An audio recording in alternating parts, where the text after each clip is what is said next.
इस वीडियो को पूरा देखो। आज ही आपके जीवन से सारी परेशानी खत्म होगी। और चैनल को सब्सक्राइब और वीडियो को अपने लाइक करें। काम प्रकट किए।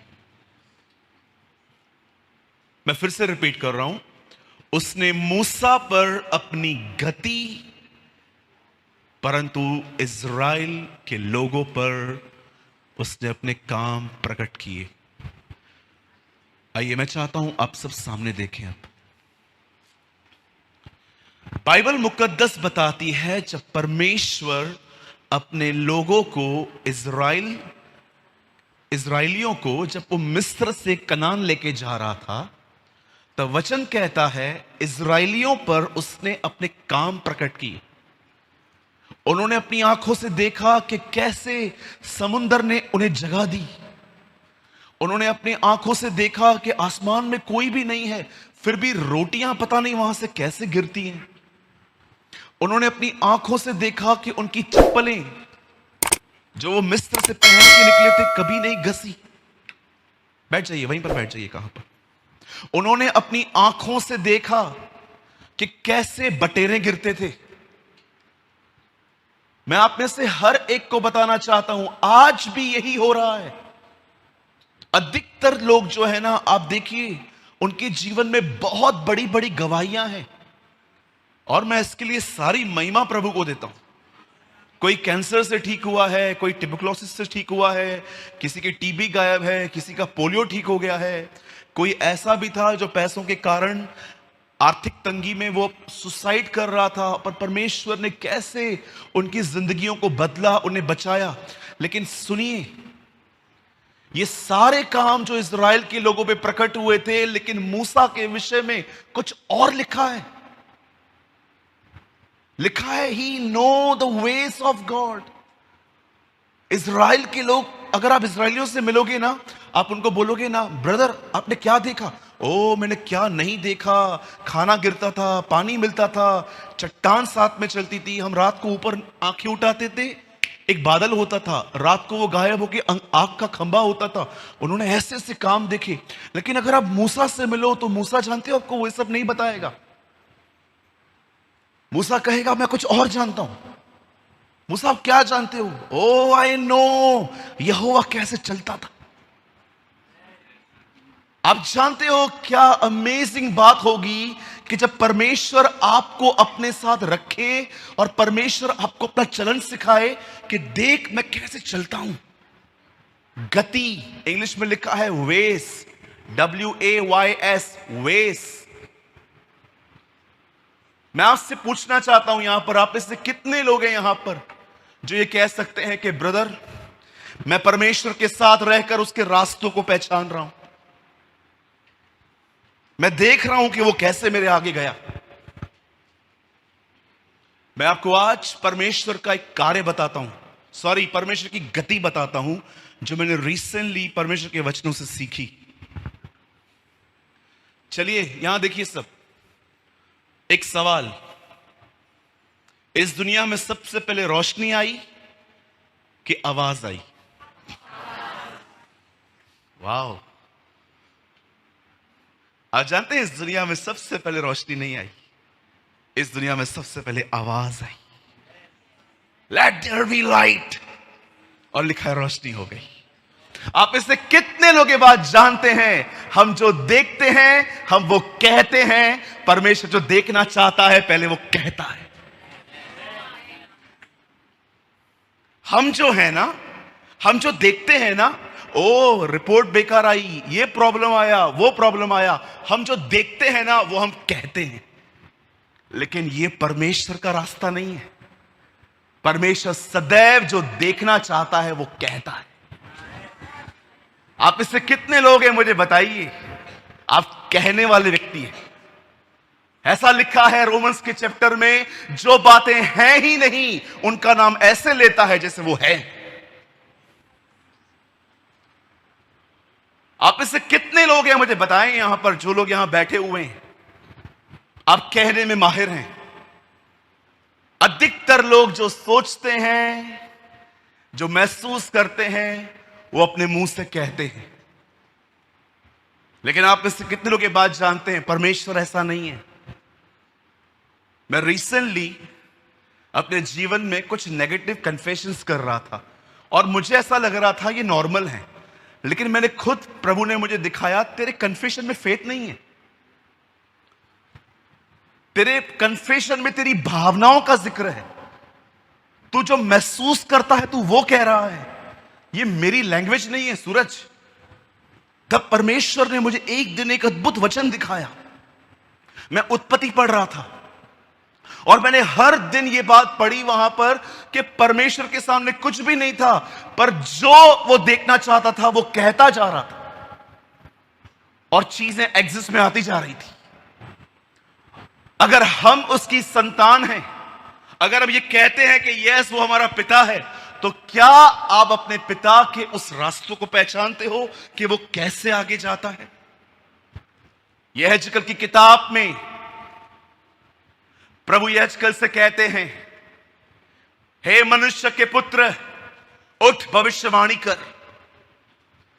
देख उन सूखी हड्डियों को और अपने मुंह से बोल और उनमें मांस भर जाएगा।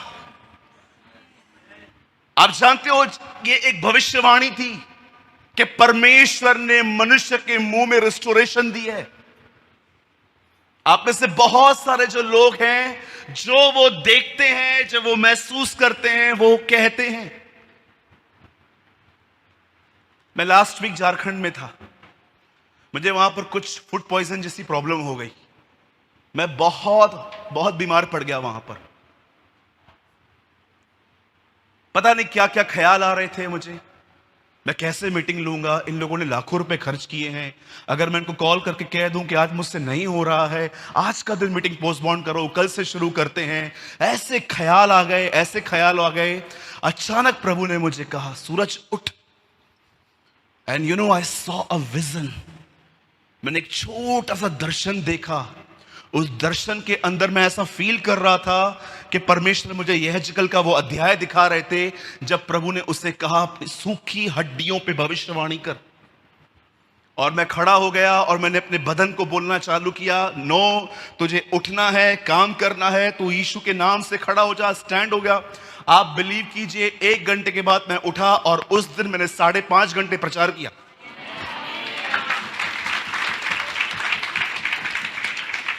आइए, आज मैं आपसे प्रैक्टिकल कुछ करवाना चाहता हूं। क्या देखना चाहते हैं आप?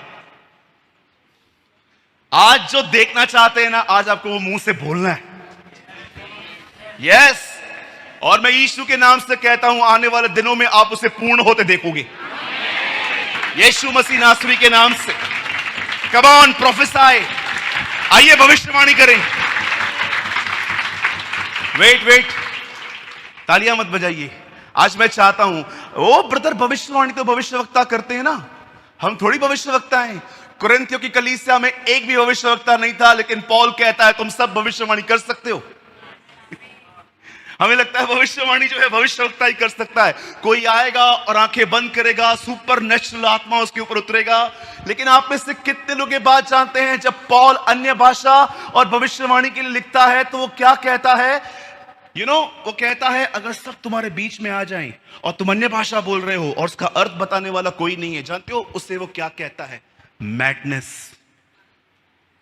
बोलता है तुम पागल हो। लेकिन आज भी देखिए, हजारों लोग हैं, अनुवाद करने वाला कोई भी नहीं है, फिर भी बोलते रहते हैं। जानते हो पौल उससे क्या कहता है? मैडनेस। ये पागलपंती है। लेकिन आप में से कितने लोग ये बात जानते हैं? उसके बाद वो कहता है, मैं तुम्हें कहना चाहता हूं, भविष्यवाणी करो। भविष्यवाणी क्या होती है? जानते हो क्या होती है भविष्यवाणी? जो आप देखना चाहते हो वो बोलना। That is prophecy. मैं भविष्यवाणी करता हूं, मेरे खानदान में एक व्यक्ति नहीं बचेगा, हर व्यक्ति उद्धार पाएगा। कम ऑन, आइए अपने परिवार के लिए भविष्यवाणी करिए। आइए, मुंह खोलिए अपना। जो आप देखना चाहते हैं वो अपने मुंह से बोलिए। हे मनुष्य के पुत्र, भविष्यवाणी कर। पिता यीशु के नाम से आज मैं भविष्यवाणी करता हूं, हम फलेंगे फूलेंगे, तेरी आत्मा में बढ़ते जाएंगे। हमें से यहां कोई बंधनों में नहीं रहेगा। हमारे परिवार उद्धार पाएंगे। आइए, आपका मुंह शांत मत रहिए। Come on, prophecy. आप में से कोई चाहे तो खड़े होकर परमेश्वर से बात कर सकता है। आप बैठ के बात करना चाहते हैं, बैठ के, you have a whole freedom. आपके पास पूरी आजादी है। आज पिता यीशु के नाम से मैं भविष्यवाणी करता हूं, मेरा परिवार उद्धार पाएगा। प्रभु, मैं लेने वाला नहीं परंतु मैं देने वाला बनूंगा। मेरे घर के अंदर कोई दवाइयां नहीं आएगी, हम तेरे नाम से चंगे किए जाएंगे। मैं दुआ करता हूं प्रभु जी, हमें मुंबई में एक अच्छी प्लेस मिलेगी जहां पर हम हजारों लोग तेरी आराधना कर पाएंगे। ओ, न तो बल से न शक्ति से, परंतु प्रभु की आत्मा के द्वारा ये हो जाएगा। यहोवा की यही वाणी है। Oh thank you Jesus. Lord, we prophesy, Bharat हमारा एक ऐसा भारत होगा जहां से पास्टर, प्रचारक उठेंगे और पूरे संसार में तेरे राज्य को फैलाएंगे। We prophesy for India. हम मिलकर इंडिया के लिए प्रोफेसी करते हैं। हमारे भारत से खुदावन ऐसे लोग उठेंगे जो जगह जगह पे जाएंगे और तेरे नाम का प्रचार करेंगे। वो तेरी ज्योति को हमारे बीच में प्रकट करेंगे। Oh thank you Jesus, thank you Lord. Wonderful Jesus, wonderful Jesus. आइए, आंखें खोलें। मैं आपको बताना चाहता हूं, अब हर दिन भविष्यवाणी कर सकते हो। आप अपने परिवार के लिए, अपने बिजनेस के लिए, अपने बच्चों के लिए, अपने बच्चों के पढ़ाई के लिए, आप अपने बदन की चंगाइयों के लिए, आप हर दिन भविष्यवाणी कर सकते हो। आप ये बोल सकते हो जो आप चाहते हो। और जानते हो मैं आपको क्यों इनकरेज कर रहा हूं बोलने के लिए? क्योंकि हमारा स्वर्गीय पिता भी ऐसा ही है। उसने मूसा पर अपनी गति प्रकट की। उसने मूसा को दिखाया, मैं ऐसा हूं। अब समय आ गया है, चमत्कारों से एक कदम ऊंचे उठें और पहचाने कि वो क्या चाहता है। उसने इस्राएलियों पे अपने कार्य, परंतु मूसा पे अपनी गति प्रकट की। आज से 2 महीने पहले मैं एक प्लेस पे था।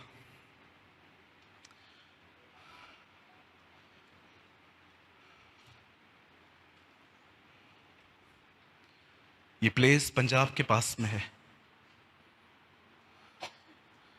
मैं वहां पर एक बहन से मिला। उस बहन ने स्कार्फ पहना था पूरा, और उन्होंने मुझे एक थैली दी। आप जानते हो उस थैली में क्या था? आपको बताऊंगा, आप हैरान हो जाओगे।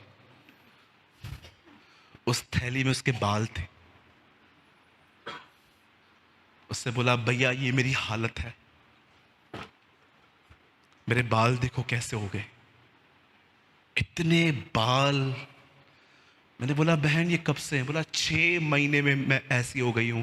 मैं स्कार्फ 24 आवर्स पहनती हूं, मैं सिर्फ रात को समय निकालती हूं।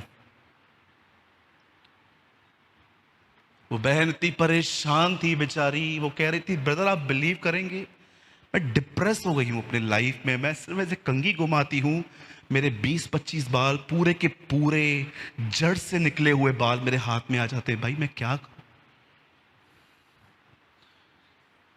तब मैंने कहा, बहन याद रखना, आपके बालों के लिए कुछ लिखा है। उससे तुम्हारे सर के बाल गिने। डोंट वरी बहन। और आप जानते हैं, मैं वहां पर खड़ा हुआ, मैंने सिर्फ विश्वास से एक वचन कहा, प्रभु आपने कहा है ना हमारे शब्दों में जीवन है, रिस्टोरेशन है, हमारे शब्दों में प्रभु आत्मा है। मैं इस बहन के लिए प्रोक्लेम करता हूं कि इसके बाद इसके साथ ऐसा कुछ नहीं होगा। इस बहन को अच्छे बाल आएंगे, बहुत ही खूबसूरत बाल आएंगे, और ये बच्ची बहुत अच्छे परिवार में जाएगी। और मैं ये बोल के चला आया। 1 हफ्ता पहले मुझे एक संदेश आया। उस संदेश में उस बहन ने लिखा, भैया जो लास्ट टाइम आपने कहा था ना, वो दिन है, आज का दिन है। हार्डली मेरा कोई बाल निकला है।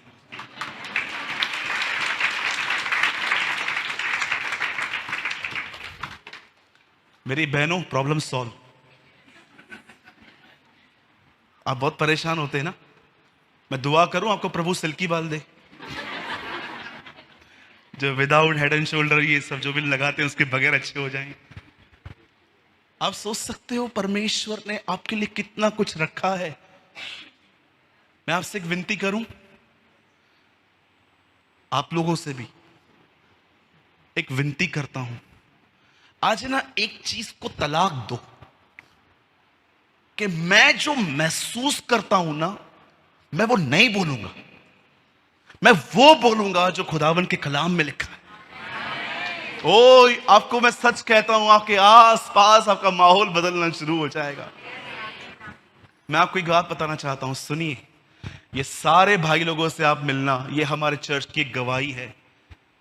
जब हम उसके नाम के लिए खड़े होते हैं ना, उत्तर पूरब पश्चिम हर जगह से हमारे लिए सहायता आती है।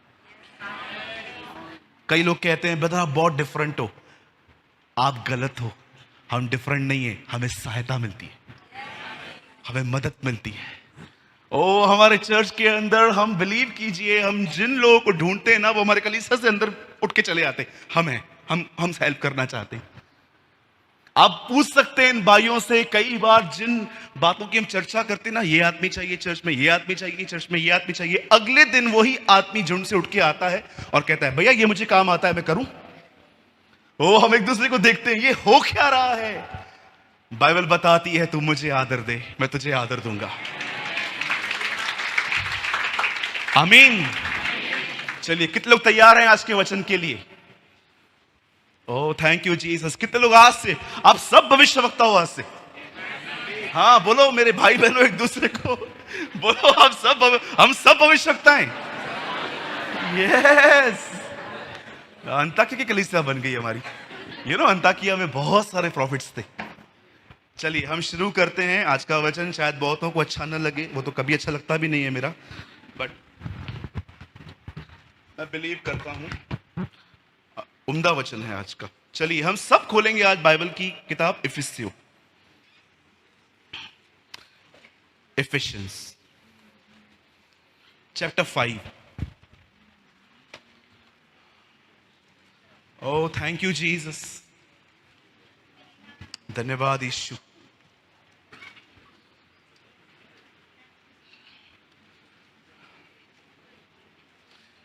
इफिसियों और उसका 5वां अध्याय।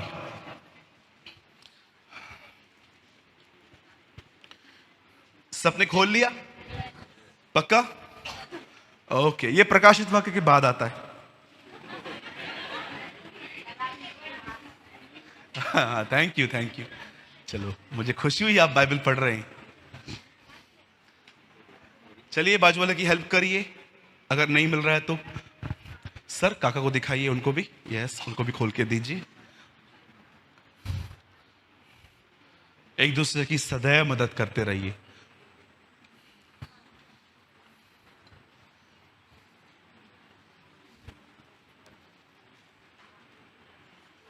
यहां देखिए सब, एक लाइन याद आई, बोल देता हूं ताकि फिर बीच में ना मेरे मुंह से निकल आए। बोलिए, मुझे भाषण की जरूरत नहीं है, मुझे मदद की जरूरत है। हमें किस चीज की जरूरत है? यीशु ने नहीं कहा मैं तुम्हें ज्ञान दूंगा, यीशु ने कहा मैं तुम्हें सहायक दूंगा। आमीन।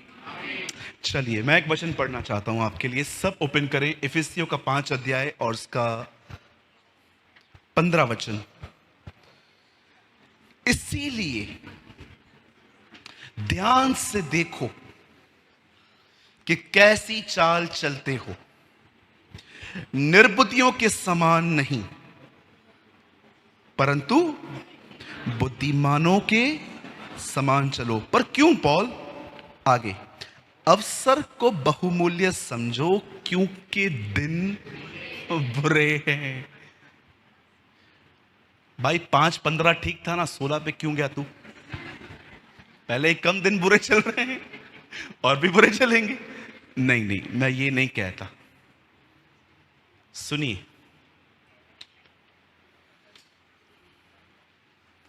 आपके जीवन में जब वचन का स्थान अनुभव, पास्टर, प्रचारक, मेरा फेवरेट प्रचारक सूरज प्रेमानी तो कभी गलत हो ही नहीं सकता।